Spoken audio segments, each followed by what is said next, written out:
Welcome back guys. सो आज से जो भी वीडियोस आने वाली इस चैप्टर रिलेटेड वो सारी वीडियो बहुत इंपॉर्टेंट होने वाला है। सारी बातें अब से जो भी वीडियो में बोली जाएंगी आपको सब ध्यान रखना है, नोट करना है। और मेरे साथ मैं कुछ कुछ क्वेश्चंस दूंगा, आपको वीडियो को पॉज करते हुए सॉल्व करना है। और कॉपी पेन पकड़ के बैठ जाइए मेरे साथ और इस चैप्टर का मजा लूटिए। तो आज इस वीडियो में हम पढ़ने वाले हैं pair of linear equation into variables. So pair of linear equation into variables का मतलब क्या है? कुछ नहीं यार, बस दो लीनियर इक्वेशंस है, जैसे कि a1x plus b1y plus c1 equals to 0 और a2x plus b2y plus c2 equals to 0। तो ये मेरे पास दो लीनियर इक्वेशन है जहाँ पे a1 b1 c1 a2 b2 c2 क्या है, कांस्टेंट टर्म्स है। वो क्या है, कांस्टेंट टर्म्स है, या फिर क्या हम बोल सकते हैं, हमको उनको रियल नंबर्स भी बोल सकते हैं। वो क्या है, रियल नंबर्स हैं। ओके, सो ये जो चीज़ है यहाँ पे दिखे, ये एक लीनियर इक्वेशन है, ये एक लीनियर इक्वेशन है। तो इन दोनों को मिला के हम लोग पेयर बोल देते हैं। कुछ नहीं, बस इन दोनों इक्वेशंस को मिला के हम बोल देते हैं कि ये पेयर ऑफ लीनियर इक्वेशन है, या फिर हम इसको सिस्टम भी बोलते हैं, सिस्टम ऑफ लीनियर इक्वेशंस भी बोलते हैं। ओके, सो ये पेयर और सिस्टम दोनों एक ही बात है। इसका मतलब कि दो इक्वेशंस हम लोग के पास। तो अब दो इक्वेशंस हैं, तो इन दो इक्वेशन को रिप्रेजेंटेशन और सॉल्यूशन, ये दो चीजें जो हमें पढ़ना है। तो सबसे पहले हम ग्राफिकल अप्रोच देखते हैं। तो हम लोग पहले पढ़ेंगे ग्राफिकल रिप्रेजेंटेशन इन दोनों इक्वेशंस का, उसके बाद ग्राफिकल सॉल्यूशन भी देखेंगे इन दोनों इक्वेशन का। पहले ग्राफिकल रिप्रेजेंटेशन सॉल्यूशन देखेंगे, इसके बाद जो अगला वीडियो होगा वो ग्राफिकल नहीं होंगे, वो एल्जेब्रिक रिप्रेजेंटेशन और एल्जेब्रिक सॉल्यूशन होगा इसके बाद के जो वीडियोस होंगे। तो आज के वीडियो में ग्राफिकल रिप्रेजेंटेशन और सॉल्यूशन की बात करूंगा मैं। तो चलिए स्टार्ट करते हैं। सो ग्राफिकल रिप्रेजेंटेशन मतलब क्या? ग्राफिकल, आपने प्रीवियस वीडियो में मैंने आपको लास्ट में बताया था कि आपको ग्राफ कैसे प्लॉट करना है। कुछ नहीं, आपको बस एक को दूसरे के टर्म में लाके और एक को पुट करना है, दूसरे का वैल्यू निकालना है और ग्राफ प्लॉट करना है। आप कुछ नहीं करना, बस आपको ग्राफ प्लॉट करना आता है। आपने दोनों का ग्राफ प्लॉट कर दिया, ठीक है।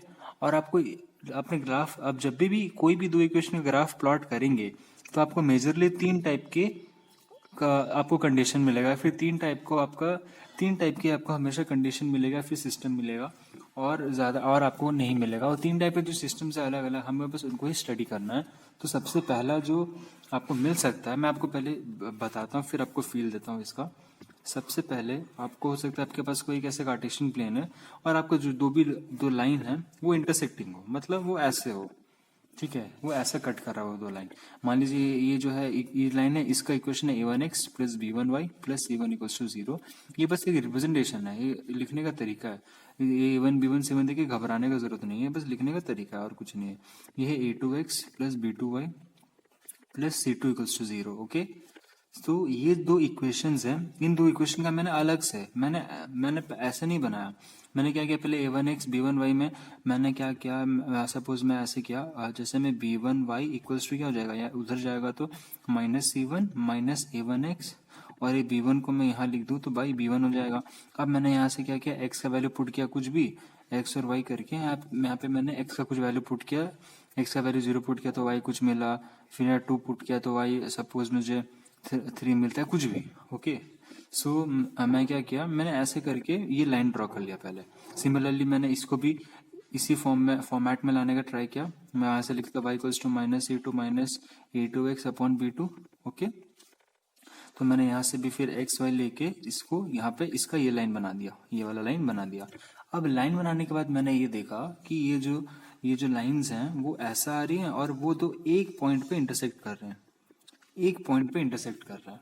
ओके, अब ये पॉइंट का सिग्निफिकेंस क्या होता है, मतलब कोई भी एक पॉइंट उस लाइन का, ठीक है, अगर कोई पॉइंट है जो उस लाइन पे लाई कर रहा है, तो मैंने आपको इसको पहले वीडियो में ही बताया था कि अगर एक पॉइंट कोई लाइन पे लाई करता है उसका मतलब क्या, वो जो पॉइंट है उस लाइन को सेटिस्फाई कर रहा है। क्योंकि भाई हमने क्या किया, पॉइंट जोड़ जोड़ के तो लाइन बनाया है, और पॉइंट हमने कैसे यहाँ पे मार्क किए थे, पॉइंट हमने इसको सेटिस्फाई करवा के, इसको प्रूव करवा के यहाँ पे पॉइंट हमने लिया था, फिर लाइन बनाया था। तो भाई अगर कोई लाइन अगर किसी पॉइंट पर है, मतलब वो जो पॉइंट अगर कोई लाइन पर है तो वो जो पॉइंट है वो इसको सेटिस्फाई कर रहा है, मतलब क्या, वो इसका सोल्यूशन है। ओके, तो मतलब ये जो पॉइंट है वो इस लाइन को सेटिस्फाई करेगा, ठीक है। वैसे ये जो पॉइंट है वो इस लाइन को सेटिस्फाई करेगा। अब ये जो पॉइंट है बीच वाला, अब ये देखो ये इस पे भी लाई कर रहा है और इस पे भी लाई कर रहा है, मतलब क्या, ये दोनों का ही क्या है, ये दोनों का सोल्यूशन है, ये दोनों का ही सोल्यूशन बन जाता है। तो इसमें तो ये कितने पॉइंट है इस सिस्टम में जो कि दोनों को सेटिस्फाई करे, एक ही पॉइंट है। सो इसी को हम लोग क्या बोलते हैं, इसी को बोलते हैं हम लोग यूनिक सॉल्यूशन। ये यूनिक सॉल्यूशन कंडीशन है। मतलब आपको अगर ऐसे इंटरसेक्टिंग लाइंस मिलता है, अगर आपको ऐसे इंटरसेक्टिंग लाइंस मिलेगा तो उसका एक यूनिक सोल्यूशन होता है, ठीक है। इंटरसेक्टिंग लाइंस में आपके पास एक यूनिक सोल्यूशन मिलता है, ओके। मान लीजिए आपको देखिए ये जो चीज़ है ना, ग्राफिकल सिस्टम में आपको कोई भी क्वेश्चन हो, जो भी हो यार, रिप्रेजेंटेशन हो या सॉल्यूशन हो, ये चीज़ आपको सारे क्वेश्चन में करना है। आपको ऐसे एक टर्म्स में ला के एक्स वाई प्लॉट करके आपको ग्राफ बनाना है, ये सारा चीज़ में कंपलसरी है, आपको हर जगह करना है, चाहे वो रिप्रेजेंटेशन हो या फिर सॉल्यूशन हो। इसलिए ये चीज़ मैं बहुत बार बता चुका हूँ, आप इसको अच्छे से ध्यान रखिए और इसको करिएगा। बस चीज़ क्या बदलेगी, बदलेगी तो इक्वेशन बदलेगी और ये ग्राफ बदलेगा, वो टेढ़ा मेढ़ा जो भी होगी, कट कुट होगा या फिर पैरेलल होगा या फिर क्या होगा बताते हैं। सेकंड कंडीशन क्या है, ये अपना पहला बात हो गया, ये चीज़ हर चीज़ में सेम रहने वाला है, इसको आप ध्यान रखिएगा। सेकंड क्या करना है, अब सेकंड ये करना है कि अब देखिए, अब पहले तो ये एक कंडीशन हो गया कि एक ऐसे इंटरसेक्टिंग हो सकता है। सेकंड क्या हो सकता है कि वो यार पैरेलल आ जाए, पैरेलल आ जाए, सपोज वो ऐसे पैरेलल आ गया, ऐसे और ऐसे वो पैरेलल आ गया लाइन। अब पैरेलल आने के बाद ये अगर a1x plus b1y plus c1 equals to 0 है, ये है a2x plus b2y plus c2 equals to 0 है, ओके। तो देखो ये क्या हो गया, ये लाइन दोनों पैरेलल आ गई, कहीं पे भी इंटरसेक्ट नहीं कर रहे। इंटरसेक्ट मत नहीं करने का मतलब क्या है यार, कि उन लोगों का कोई बीच में कोई कॉमन पॉइंट नहीं है। इस हर एक पॉइंट, जो भी ये पॉइंट इस पे लाई करेगा और इसका भी पॉइंट, कोई भी पॉइंट इस पे लाई करेगा, वो सिर्फ इसी लाइन का सोल्यूशन है, वो सिर्फ इसी लाइन का सोल्यूशन है। इसका भी जो पॉइंट है वो सिर्फ इसी लाइन का सोल्यूशन है। ये जो पॉइंट है इस पॉइंट को सेटिस्फाई नहीं कर सकता, क्योंकि ये जो पॉइंट अलग है और ये जो पॉइंट है वो अलग है, ये सब पॉइंट अलग है। ये दोनों पॉइंट, अब मैं ये पॉइंट इस इक्वेशन में डालूंगा तो क्या सेटिस्फाई करेगा, नहीं करेगा। ये सिमिलरली मैं इसका भी इस इक्वेशन में डालूंगा तो सेटिस्फाई नहीं करने वाला, क्योंकि हमने क्या किया, एक्स और वाई का डिफरेंट वैल्यूज लिया, तब जाके ये लाइन बना, ओके, उस इक्वेशन के हिसाब से। और जब हम लोग एक्स और वाई का वैल्यू डालते हैं इस इक्वेशन के हिसाब से, तो कुछ लाइन इधर बना, ओके। सो जो पॉइंट्स है ना, मेरा कहने का मतलब है कि जो पॉइंट्स है, ये दोनों पॉइंट है वो अलग, जो दो लाइंस है वो पैरेलल है, और वो उनका बीच में कोई भी यूनिक पॉइंट नहीं है। यूनिक पॉइंट मतलब ऐसा पॉइंट नहीं जो दोनों को सेटिस्फाई कर सके। इसके ऊपर जितने भी पॉइंट है वो उसी लाइन को सेटिस्फाई करेगा, इसके ऊपर जितने भी पॉइंट है वो इसी लाइन को सेटिस्फाई करेगा। तो भाई इसका कोई भी सोल्यूशन नहीं है, जीरो है यार, इसके पास नो सोल्यूशन है, जीरो सोल्यूशन या फिर नो सोल्यूशन, ओके। ये हो गया नो सोल्यूशन, इसके पास कोई सोल्यूशन ही नहीं है। रिप्रेजेंटेशन भी यही है, आप ग्राफ बनाना है, ऐसे बना दिया तो ये पैरेलल हो गया। आपने ग्राफ बना दिया, ये प्रोसेस आपको हर जगह कंपलसरी है। इतना जो प्रोसेस आपको अच्छे से इसको लिख के, आपको पहले इक्वेशन लिखना है, वाई के टर्म्स में लिखना है, ये टेबल बनाना है, ग्राफ प्लॉट करना है। सेकंड इक्वेशन लिखना है, वाई के टर्म्स में लिखना है, टेबल बनाना है, ग्राफ बनाना है। ये जो प्रोसेस है ये सारे क्वेश्चन में सेम है, ठीक है। उसके बाद फिर आपको आइडेंटिफाई करना है वो कौन सा केस है। तो ये सेकंड केस हो गया। थर्ड केस क्या आता है अपने पास, थर्ड केस आता है, थर्ड केस में कुछ नहीं, बस थर्ड केस में वो जो चीज है, अब एक के ऊपर एक लाइन आ जाता है, ठीक है। लाइन जो है एक के ऊपर एक आ जाता है, वो लाइन वो एक के ऊपर एक वो लाइन जो है वो ऐसा होता है। मान लीजिए एक लाइन है और ये एक लाइन है, तो वो जो लाइन है एक के ऊपर एक ऐसे है, ठीक है, ऐसे है, एक के ऊपर एक लाइन है। तो अपना वो जो सपोज वो लाइन का equation a1x plus b1y plus c1 equals to 0, और ये लाइन का इक्वेशन है a2x plus b2y plus c2 equals to 0, okay. तो ये जो लाइन है एक दूसरे पर कोइंसाइड है, इसको हम लोग बोलते हैं कोइंसाइडिंग लाइन, कोइंसाइडिंग लाइंस, मतलब एक के ऊपर एक है, ओके, कोइंसाइडिंग लाइंस है। अब देखो, अब मैं आपको बोलूंगा कि कितने यूनिक पॉइंट्स है, कितने सारे यूनिक पॉइंट्स है। हाँ आप सही है, इन्फिनेटली मेनी, बहुत सारे। अब मैं इस लाइन पे जो भी बनाऊँ वो लाइन पे भी है और सेकंड लाइन पर भी है यार, दोनों जो लाइन है ना वो एक के ऊपर एक ही है यार, वो एक के ऊपर एक ही है वो लाइन। अब मैं ये पॉइंट दोनों में सेम होगा यार, वो दोनों में, दोनों के लिए कोई भी पॉइंट हो, सेम वो इसको भी सेटिस्फाई करेगा, दूसरे लाइन को भी सेटिस्फाई करेगा, क्योंकि वो लाइन में थोड़ा भी डिफरेंस नहीं है। अगर थोड़ा भी डिफरेंस हो जाता तो क्या पैरेलल हो जाएगा, लेकिन वो एक के ऊपर एक है, पूरा कॉपी है, तो इसीलिए वो पैरेलल तो नहीं होगा, वो पैरेलल नहीं होकर वो कोइंसाइडिंग हो जाएगा, इसीलिए वो क्या हो जाएगा, वो हो जाएगा अपने पास, वो हो जाएगा अपने पास इन्फिनेटली मिली सोल्यूशन, क्योंकि हर पॉइंट जो है दोनों को सेटिस्फाई करेगा। सो ये थर्ड केस में होता है अपने पास इन्फिनाइटली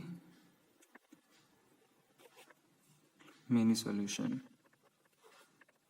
इसका बहुत सारे सॉल्यूशन निकलते हैं, ठीक है। और एक वर्ड है जो आता है कि आपको याद रखना है कि जब भी आपको सॉल्यूशन मिल रहा है ना, ठीक है, देखिए यहाँ पे सॉल्यूशन लिखा हुआ है, सॉल्यूशन मिल रहा है, तो जब भी सॉल्यूशन मिलता है तो उसको हम लोग बोलते हैं कंसिस्टेंट। एक वर्ड है कंसिस्टेंट, मतलब कि मुझे एक सॉल्यूशन मिल गया, इन्फिनिटली मिली सॉल्यूशन है, इसमें भी कोई सॉल्यूशन मिल रहा है तो ये भी कंसिस्टेंट है, ये भी क्या है, कंसिस्टेंट है, क्योंकि मुझे सॉल्यूशन मिला। ये नो सॉल्यूशन, यहाँ पे सॉल्यूशन नहीं मिला मुझे, तो इसको इनकंसिस्टेंट बोल देते हैं अपन, ठीक है। सिर्फ ये तीन ही बात आपको याद रखना है, ग्राफिटी खत्म हो चुका है, कुछ नहीं है, सिर्फ आपको यही तीन बात याद रखना है और कुछ याद नहीं रखना है, ठीक है, खत्म हो जाएगा। बहुत ईजी है, डरने का बिल्कुल जरूरत नहीं है यार, क्या ही है इसमें डर, क्या है यार ये, आप सब्जेक्ट से क्या डरोगे यार, आराम से हो जाएगा, कोई टेंशन नहीं है। हो गया, ये तीन कंडीशन रहता है ग्राफिकल में और कुछ नहीं है, आपको प्रोसेस यही है, रिप्रेजेंटेट बोलेगा तो रिप्रेजेंट कर दीजिएगा, सॉल्यूशन बोलेगा तो सॉल्यूशन निकाल दीजिएगा, कुछ नहीं चाहिए। आप ग्राफ को देखिए, ये पॉइंट आप प्लॉट नहीं कर सकते, ये पॉइंट कौन सा है, ये और ये यहाँ पे जो आया वाई, यहाँ पे जो आया एक्स, वो एक्स कॉमा वाई हो जाएगा, हो गया सोल्यूशन। एक सोल्यूशन ये पॉइंट है, अगर आपको इस सॉल्यूशन निकालने बोलेगा तो आप ये और ये देख के, ये एक्स वन ये वाई वन, अब फिर ये देख के ये एक्स टू और ये वाई टू, हो गया। तो पॉइंट इस सब सोल्यूशन ही है यार, X one comma Y one, X two comma Y two, infinitely मेरी सोल्यूशन आपके पास, तो आप कोई भी पॉइंट ले लीजिए, आपको एक सोल्यूशन मिल गया। इसमें तो सोल्यूशन ही नहीं मिलेगा, इसमें तो जीरो सोल्यूशन है। सो करना ही क्या है, कुछ नहीं, बहुत सिंपल है। तीन चीज केस आपको याद रखना है, कैसे करते हैं वो मैंने बता दिया, तीन केस क्या है वो बता दिया, बोलते हैं क्या क्या वो भी बता दिया। अब इसको थोड़ा एक समराइज कर लेते हैं, उसके बाद यार फिर मजा आएगा। तो एक समराइज करने से पहले मैं चाहता हूँ एक और बार यार प्लीज़ यार अच्छे से समझ जाओ यार तुम, मैं चाहता हूँ तुम्हारा यहीं पे सब काम खत्म हो जाए, तुमको फिर से वीडियो ना देखना पड़े। देखो तुम बस पहले तीन स्टेप याद रखना।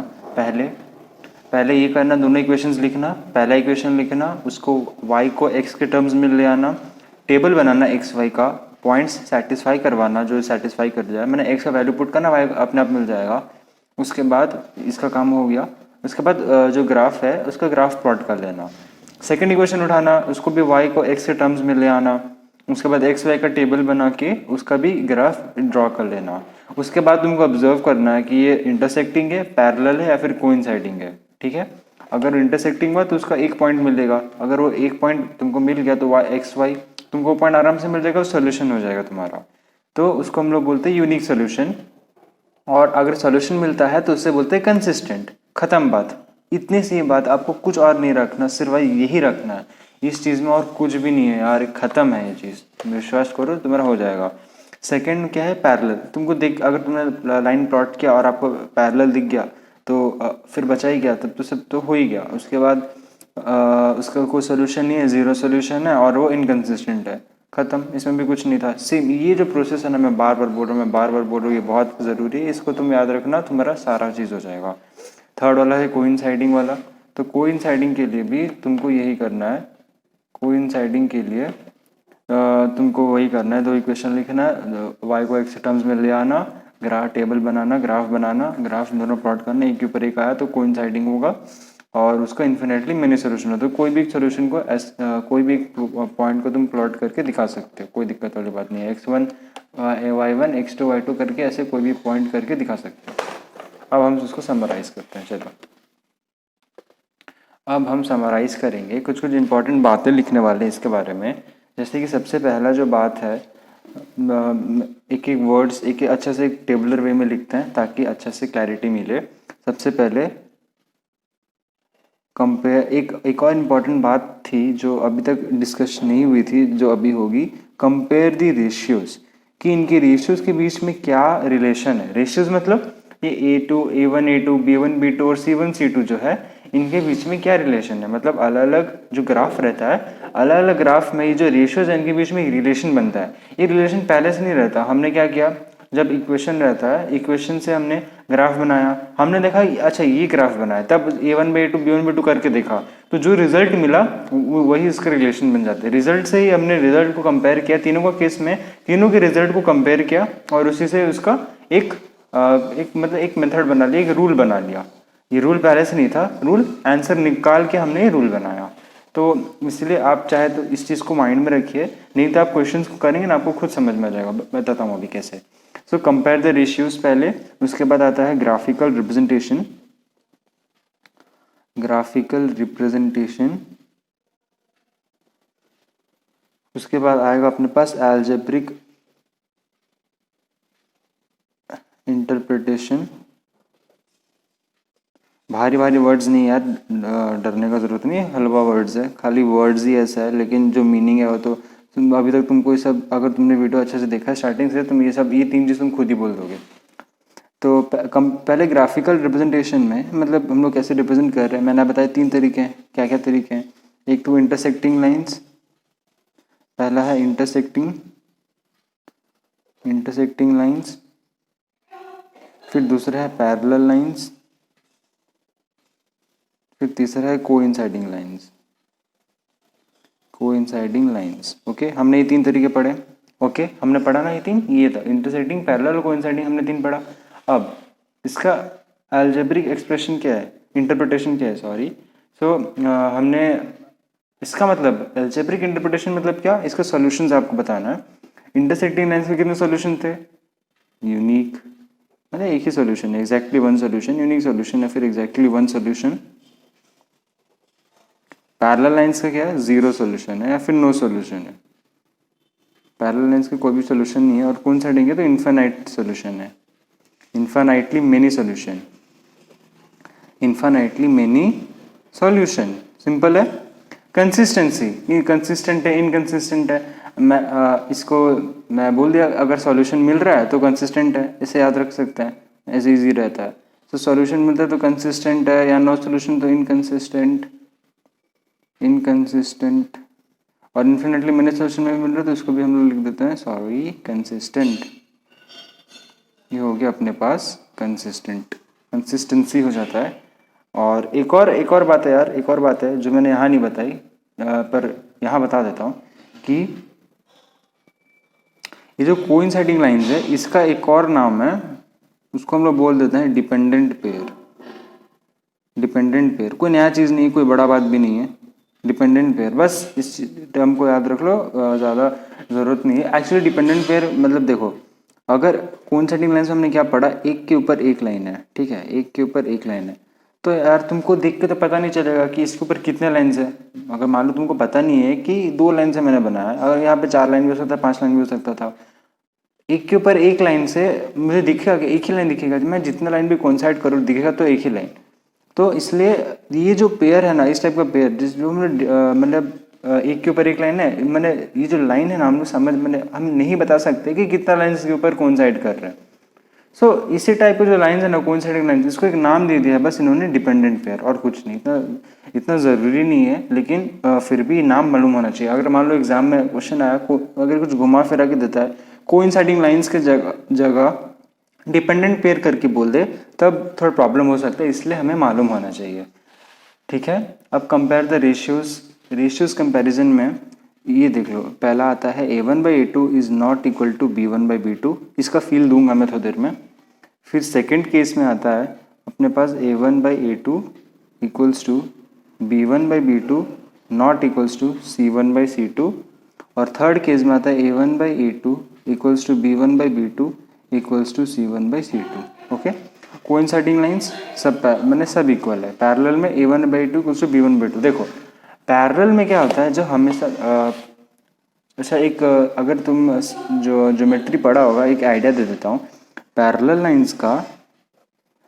लाइंस का हमेशा जो, जैसे मान लो ये a1x है, b1y है प्लस c1 है, a2x है, b2y है प्लस c2 है, ठीक है।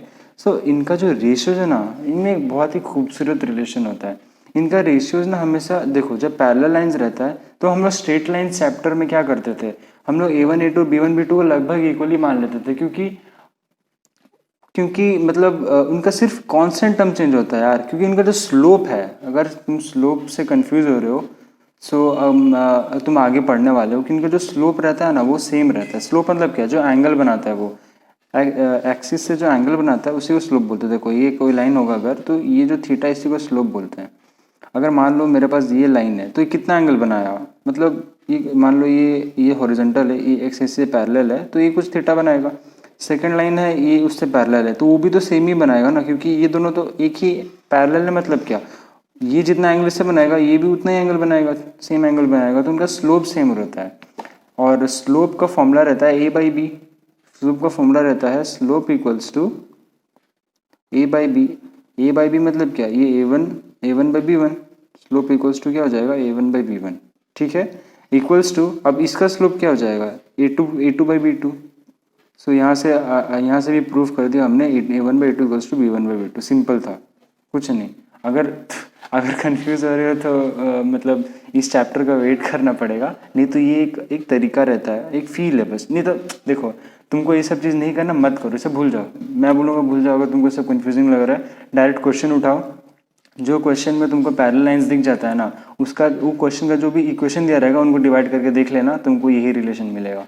तो इतना डरने का ज़रूरत नहीं। अभी फिर से बता दूंगा मैं एक और बार, एक एग्जांपल करते हैं अपन, अच्छे से समझ में आएगा। यहाँ पे मैंने क्या बताया, कुछ नहीं बताया, खाली एक स्लोप बताया। स्लोप क्या होता है, अच्छा ठीक है, स्लोप होता है tan थीटा, हम लोग बोलते हैं।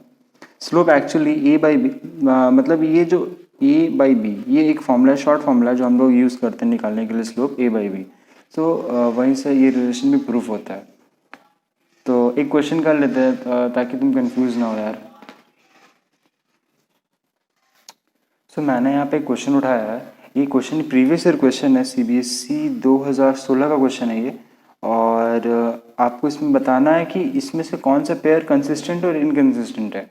अब देखो, अब अगर आपको छोटा क्वेश्चन है तो अगर आप इसका ग्राफ बनाने जाओगे तो बहुत टाइम लगेगा, इसलिए वो जो रिलेशन है वो याद रहना ज़रूरी रहता है। तो मुझे पता है कि आप एक बार ट्राई करना चाहते हो, ज़रूर ट्राई कीजिए यार, अच्छा लगेगा। पॉज करके ट्राई करिए, वैसे इजी है, मैंने बता चुका क्या करना है क्या नहीं। आपको बस A one by A two equals to B one by two equals to C one by C two करके देखना है कौन सा इक्वल हो रहा है कौन सा नहीं हो रहा है, उसके बाद रिलेशन चेक कर लेना है। तो पहला केस देखें अगर, तो A one by A two 4/10 equals to -5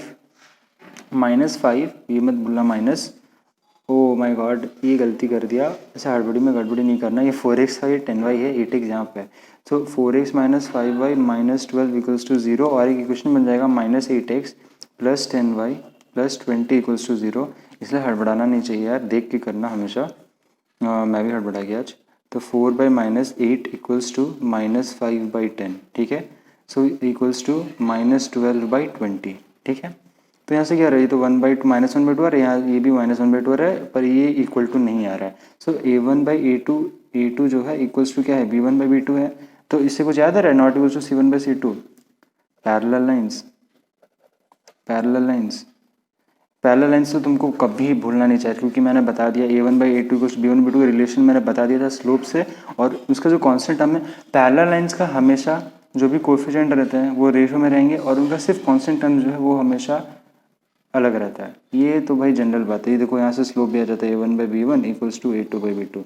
ये अलग अलग लाइन का स्लोप हो जाएगा, और जो कांस्टेंट टर्म है हमेशा अलग रहेगा। देखो अब बात पहले तो अच्छे से बताते हैं यार, ये जो C1 C2 अलग क्यों हो रहा है, ये जो गैप दिख रहा है ना, इतना चौड़ा गैप है, ये गैप के वजह से ही C1 और C2 का जो वैल्यू है वो अलग है। ये गैप की वजह से ही C1 C2 का वैल्यू जो डिफरेंस है वो गैप की वजह से आता है। बाकी जो डायरेक्शन है, देखो एक्स और वाई क्या शो करता है, डायरेक्शन शो कर रहा है। एक्स और वाई क्या करता है, डायरेक्शन शो करता है अपना, कि वो एक्सिस में कहाँ से कहाँ कैसे मूव कर रहा है, ऐसे मूव करेगा कि ऐसे मूव, जैसे भी। C1 C2 देखो ये मुझे गैप दे देता है एक। तो ये मतलब ये जस्ट एक छोटा सा, मतलब ध्यान में रखना, पैरेलल लाइंस भूलना मत, मेरे को भूलोगे भी नहीं। a1/2 equals to b1/2 not equals to c1/c2, mind में बैठा लो, हो जाएगा। सेकंड केस देखते हैं, यहाँ से x plus 2y equals to 4 है, सेकंड में 3x plus 6y equals to 12 है। तो यहाँ से क्या हो जाएगा, a1/2 1/3 इक्वल्स टू ये भी कितना हो जाएगा 2/6 1/3, ये c1/c2 कितना हो जाएगा, ये भी 1/3 हो जाएगा। तो टोटल क्या हो गया, ये हो गया अपने पास कोइंसाइडिंग लाइंस या फिर डिपेंडेंट पेयर भी बोल सकते हैं। इसको हम लोग डिपेंडेंट पेयर भी बोलते हैं, और ये कंसिस्टेंट है, ये भी कंसिस्टेंट है। क्यों कंसिस्टेंट है, सॉरी ये इनकंसिस्टेंट है, बहुत सॉरी, क्योंकि यहाँ पे नो सॉल्यूशन मिलता है। पैरेलल लाइंस में जीरो सॉल्यूशन है, ये नो सॉल्यूशन है, तो इनकंसिस्टेंट है। ये कंसिस्टेंट है क्योंकि कोइंसाइडिंग लाइंस में इन्फिनेटली मेनी सॉल्यूशन मिलता है, यहाँ पे, इसीलिए ये कंसिस्टेंट है और ये इनकंसिस्टेंट था। ठीक है, हो गया। बस ऐसे ही अगर छोटा मोटा क्वेश्चन आ जाता है तो काम आ जाएगा। पैरेलल लाइंस आपको भूलने वाले नहीं। और बच गई यूनिक मैंने इंटरसेक्टिंग लाइंस, उसमें तो भाई इक्वल टू है ही नहीं कुछ भी। 1/a1/a2 is not equals to b1/2, खत्म। कांस्टेंट की तो बात ही नहीं कर रहे हैं वहाँ पे, कांस्टेंट में कुछ खास रिलेशन नहीं रहता उसमें। सो एक और क्वेश्चन मैंने लिया यहाँ पे, प्रीवियस ईयर ये भी, तो बहुत इजी क्वेश्चन है, एक बार पॉज करके ट्राई कर लो, तुम आराम से कर दोगे, कुछ नहीं करना, सिर्फ अगर तुमको रिलेशन याद है तुम पट से कर दोगे। तो देखते हैं, यहाँ पे मुझे बोला इन्फिनाइट नंबर ऑफ सोल्यूशन, ठीक है, तुमने कर लिया होगा तो वीडियो पॉज करके किया होगा उम्मीद है। सो इन्फिनाइट नंबर ऑफ सोल्यूशन कहाँ मिलता है, कोइंसाइडिंग में क्या होता है, सब कुछ इक्वल होता है। तो a1/a2 equals to b1/b2 equals to c1/c2, ये जो क्या है अपने पास, ये है रिलेशन। सो a1/a2 क्या हो जाएगा, 2/k-1 इक्वल्स टू b1/b2 क्या हो जाएगा, 3/k+2 equals to c1/c2, it is 7/3k। ठीक है, अगर तुम सोच रहे हो इधर आके माइनस माइनस रहेगा तो माइनस माइनस होकर कैंसिल ही होने वाला है, तो उसका भी टेंशन नहीं लेने का। अब देखो तुम्हारे पास तीनों चीज़ इक्वल है, तीनों ही इक्वल है, तुम कोई भी तो उठा लो। मैं यहाँ पे अगर 2/k-1 इक्वल्स टू उठा लेता हूँ 3/k+2 एंड 2/k-1 उठा लेता हूँ यहाँ पे 7/3k। ठीक है, कोई दिक्कत नहीं, कोई भी तो उठा लो। तो यहाँ से मिल जाएगा मुझे 2k+4 equals to 3k-3, okay. और यहाँ से मिल जाएगा मुझे 6k equals to 7k-1, okay. अब देखो, अब यहाँ से क्या हो जाएगा, अब ये 6 यहाँ से हो जाएगा, इधर जाएगा तो माइनस, इधर जाएगा तो प्लस, तो हो जाएगा k इक्वल्स टू 7। ये 7k, एक्सट्रीमली सॉरी, ये 6k, ये 7k-7 होगा, माय बैड। ये तो यहाँ से इधर आएगा 7 हो जाएगा और ये इधर जाके k हो जाएगा, तो k इक्वल्स टू 7, मतलब k का वैल्यू क्या है, वो 7 है, ओके। तो ये एक छोटा सा क्वेश्चन था, इस टाइप के क्वेश्चन आ सकते हैं, ये प्रीवियस ईयर में आया हुआ भी है। सो एक और ये क्वेश्चन थोड़ा हट के क्वेश्चन है यार, और ये क्वेश्चन आया हुआ तो नहीं है पर चांसेस है कि आ जाए। और एक बार ट्राई करो, ज़रूर पॉज करके ट्राई करो इसको, और अगर तुमने ट्राई कर लिया तो बहुत अच्छा बात है, चलो करके देखते हैं। सो मेरे पास दो इक्वेशन दिया हुआ है, 2x + ky equals to -1 equals to 0, ऐसा लिख लेते हैं, और 3x - 5y - 7 इक्वल्स 0, ऐसा लिख लेते हैं, वैसे कोई फ़र्क पड़ने वाला है नहीं। सो a1/a2 क्या अपने पास, a1/a2 है 2/3, b1/b2 क्या अपने पास, b1/b2 है b1/b2 इज माइनस इस k/-5, और c1/c2 इक्वल्स टू 1/7। सो सबसे पहले अब देखो, ये 2/3 है, और a1/a2 और c1/c2 दोनों ही डिफरेंट है।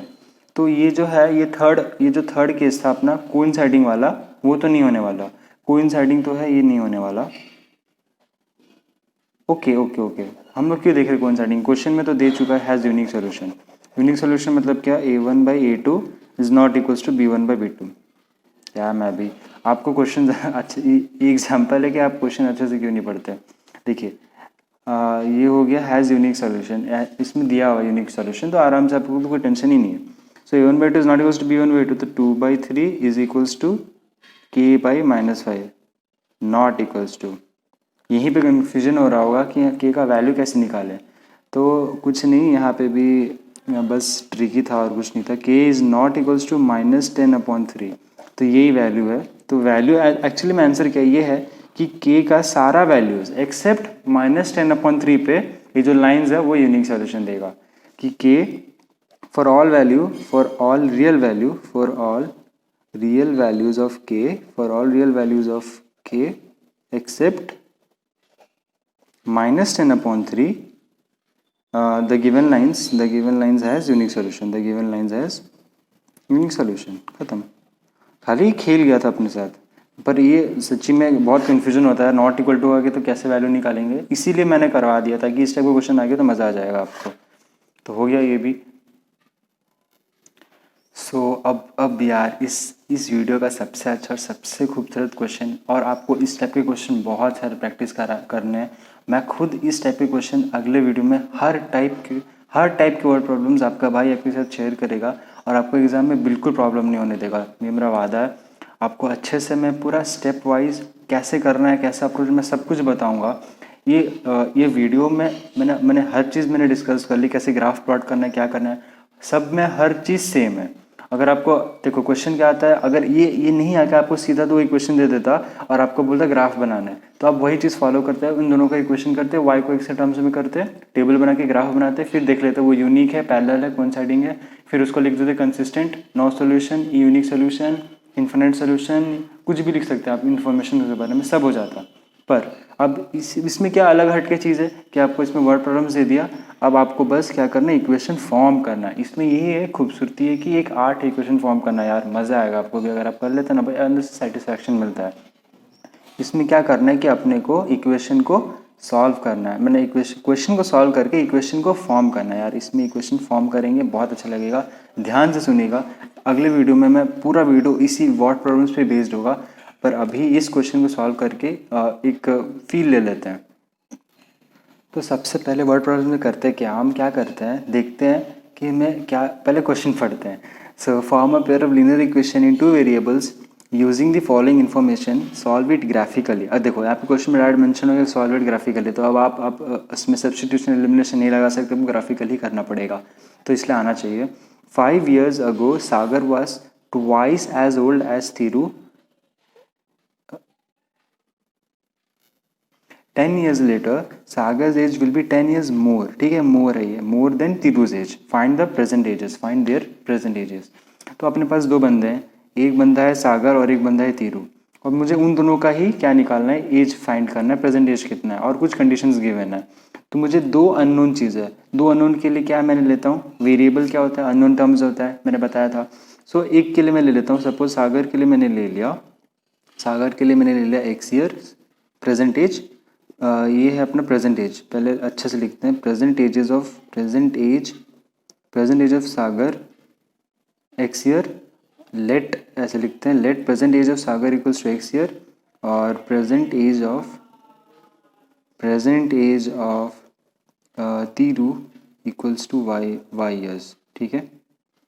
अब मुझे क्या दिया हुआ है कि 5 years अगो, अब पहले लिख लो क्या दिया हुआ है, 5 years अगो मैंने क्या, 5 साल पहले, 5 साल पहले इन दोनों का एज कितना होगा, मान लो अभी प्रेजेंट एज में अभी कितना था, अभी एक्स और वाई साल था इसका, 5 साल पहले कितना होगा, सही है, 5 years अगो सागर्स एज कितना हो जाएगा, 5 घट जाएगा।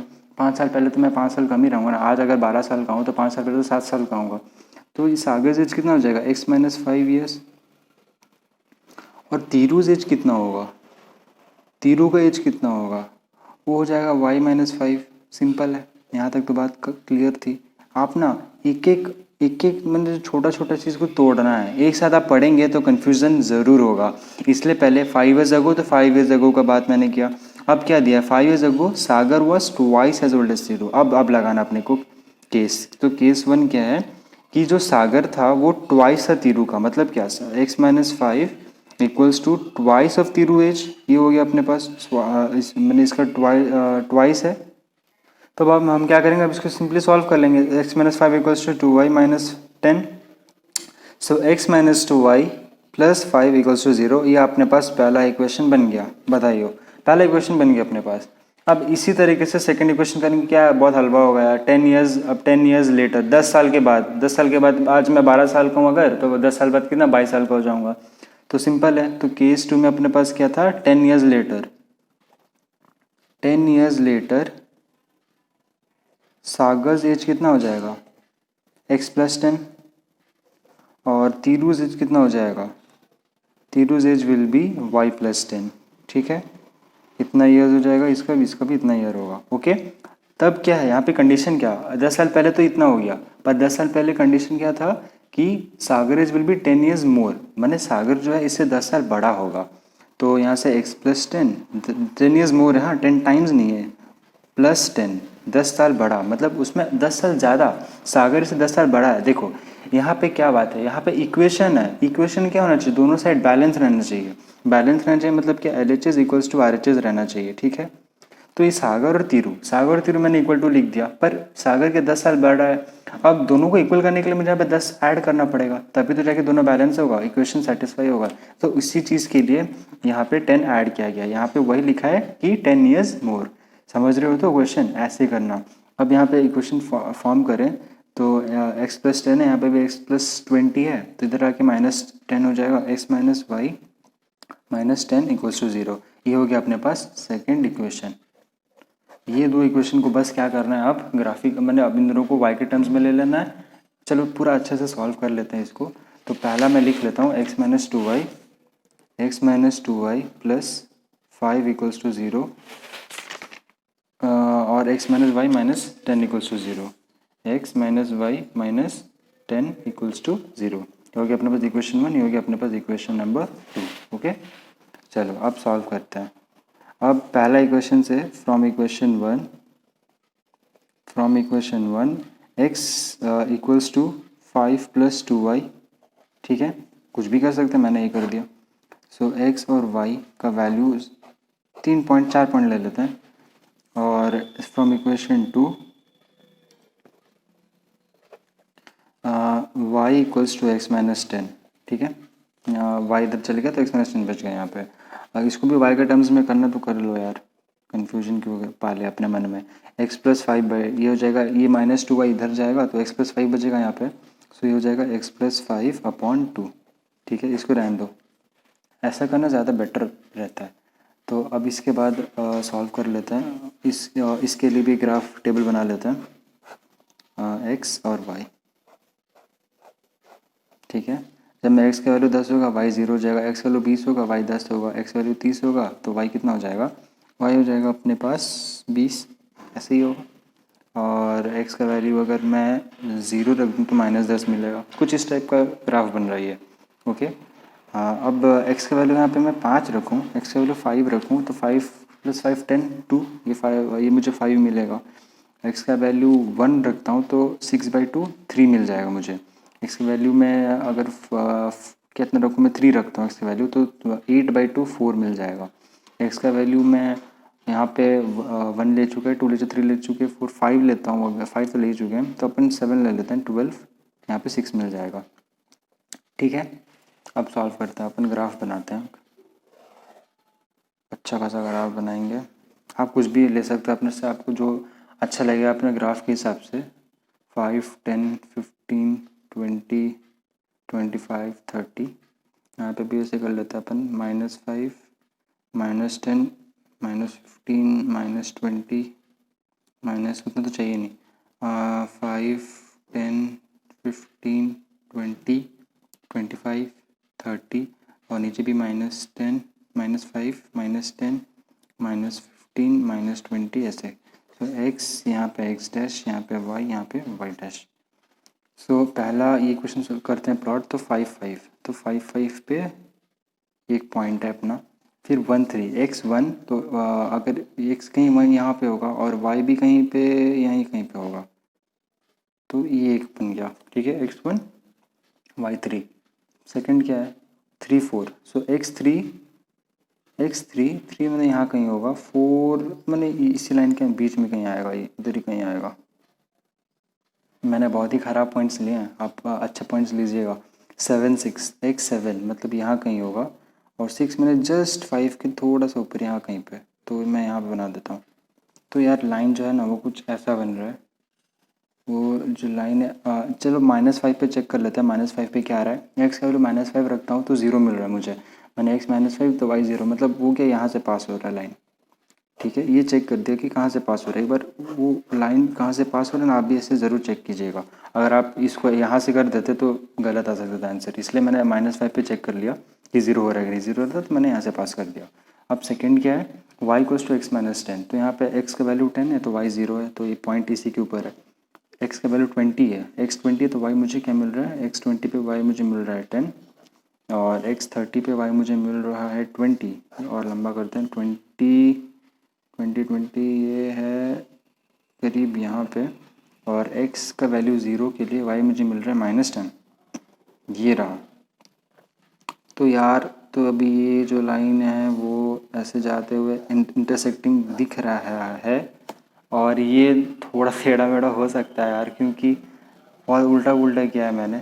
तो ये चीज़ तुम जब ग्राफ में ड्रॉ करोगे ना तो ये पॉइंट अलग मिलेगा क्योंकि यहाँ पे देखो छोटा बड़ा है तो इसलिए हम लोग ग्राफिकल मेथड में क्या करते हैं ऐसे पॉइंट देख के ये करते हैं। लेकिन यहाँ पे मेरा बहुत आड़ा टेढ़ा आंसर मैच नहीं कर रहा क्योंकि देख सकते हो तो मैंने कैसे किया, पर तुमको ऐसे ही करना है। तुम अच्छे से ग्राफ पेपर में करोगे तो तुम्हारा आंसर पट से आ जाएगा, कोई टेंशन वाली बात नहीं है। और तुम्हारा एक्स का वैल्यू जो है वो एक्स का करने का तरीका यही है, ऐसे करना कोई दिक्कत नहीं आएगा। करने का तरीका एग्जैक्टली सेम है। तुम्हारा ये जो पॉइंट आना चाहिए था वो आना चाहिए था 25 और 15, पर थोड़ा मेरा ऊपर नीचे आ रहा है। ये लगभग 15 के आसपास तो आ रहा है पर ये जो है 30 पार भी कर चुका है, टेढ़ा मेढ़ा बना था, कोई बात नहीं, आप ऐसे कर लीजिएगा। सो एक्स हो जाएगा अपने पास 25 ईयर्स और वाई हो जाएगा अपने पास 15 ईयर्स।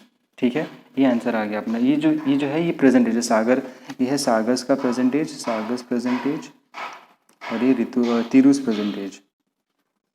ठीक है, आप अच्छे से लिख के ऐसे कर लीजिएगा लास्ट में।